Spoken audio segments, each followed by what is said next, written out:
think out of any long-running video game franchise, the Mega Man series has the most loyal fans out of all of them. It seems like every 8 months or so, Capcom releases a new Mega Man game, and all the hardcore Mega Man fans are quick to go out and buy the game. But it seems like with each successive release that the mainstream video game market comes a little bit disenchanted with the Mega Man series, as it still basically has the same gameplay it always has, and the graphics, while still basically look good for 2D, are starting to really show their age, especially considering that with all the new hardware that's out right now, people are wondering why Capcom's not bringing Mega Man up to the next level in terms of just 2D art, because it still looks pretty basic, especially in Mega Man X6, which is the latest game in the series. A lot of the sprites aren't quite as crisp and detailed as previous games in the series, and even some of the level bosses actually look horrible. The backgrounds are also really bland. Usually the Mega Man X series have been known for having really vibrant, colorful backgrounds that have a lot of action going on, but for some reason these backgrounds just really lack the life. They all really use a dull color palette, and with the exception of maybe 1 or 2 levels, there's not much going on. Gameplay is basically the same as it's always been.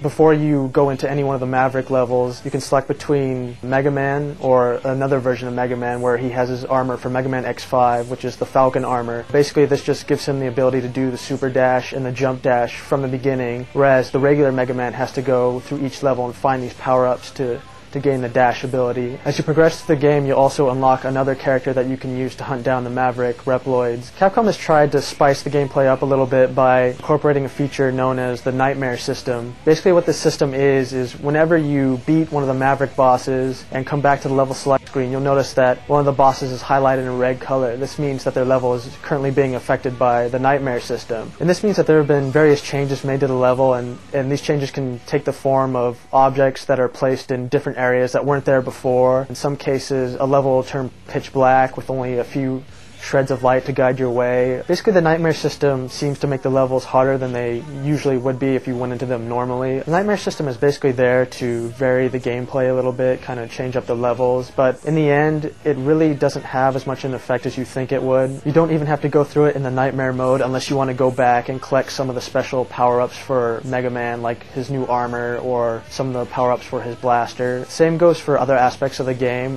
There's this one element where you can collect Nightmare Souls from a particular type of enemy. These souls basically factor into the ranking that you get after you finish a level, and that ranking then determines how many power-ups you're able to carry at once. So if you have a really high rating, you'll be able to give Mega Man Blaster power-up and an armor power-up at once, whereas if you have a really low rating, you can probably only give it a blaster power-up. But again, you really don't have to make an effort to collect these Nightmare Souls. You can still pretty much get through the game without the power-ups. It's just there for those who want to take the time and kind of explore levels and make sure that they have all the items before they make it onto the final bosses. Music in the game is pretty typical Mega Man fare, and it's kind of got guitar riffs, and it fits the game well, but there really aren't any tracks that are particularly noteworthy. In past Mega Man games, there usually been 1 or 2 tracks that you can remember right off the bat, but Mega Man X6 is definitely below the rest in terms of music quality.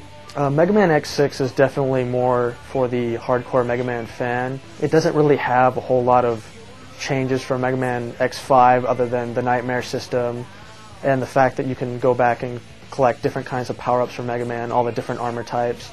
So those looking for a Mega Man game that really had some new innovative features will have to wait just a little bit longer. If anything, Mega Man X6 should serve as a wake-up call to Capcom and even some of the hardcore fans that maybe it's time for Mega Man to move on to some more powerful hardware, and it's time for Capcom to kind of take the time and put a little more effort into redoing the art and making sure that Mega Man returns to the quality that most fans are used to.